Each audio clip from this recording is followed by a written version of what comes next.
After weeks of devastating conflict, a glimmer of hope has emerged in the Middle East. Israel and Hamas are nearing a ceasefire deal, potentially ending the bloodshed that has gripped the region.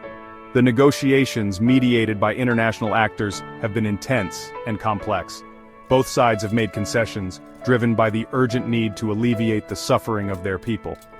The talks have been marked by a sense of urgency, with diplomats working around the clock to bridge divides. The international community has rallied behind the effort, urging both sides to seize this opportunity for peace. The stakes are incredibly high, with millions of lives hanging in the balance. The path to a ceasefire has been fraught with obstacles, mistrust runs deep, and previous attempts at a lasting truce have crumbled. The current negotiations represent a critical test of whether both sides are truly committed to ending the cycle of violence. The world is watching with bated breath as the negotiators work to finalize the details of the agreement. The hope is that this ceasefire will mark the beginning of a new chapter in the region, one characterized by dialogue and reconciliation, to ensure the safe and orderly return of displaced civilians. Despite the potential benefits of a ceasefire, the deal faces significant opposition, particularly within Israel. Prime Minister Netanyahu is facing mounting pressure from members of his own governing coalition.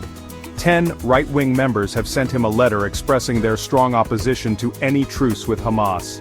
They argue that the deal represents a capitulation to terrorism and will only embolden Hamas in the future. This internal dissent highlights the deep divisions within Israeli society over how to deal with Hamas. The opposition from within his own coalition poses a serious challenge to Netanyahu's leadership and could potentially derail the fragile peace process. Beyond the political challenges, the recent surge in violence underscores the fragility of the situation. On January 13, 2025, Gaza's Civil Defense Agency reported that over 50 people were killed in Israeli airstrikes on Gaza City. While the Israeli military said it was investigating these reports, the incident serves as a stark reminder of the devastating human cost of the conflict. Separately, the Israeli military reported that 5 soldiers were killed in northern Gaza. These casualties underscore the volatile security situation on the ground and the challenges in implementing a lasting ceasefire. The ceasefire deal, if implemented successfully, offers a glimmer of hope for a region ravaged by conflict. However, the path ahead remains uncertain.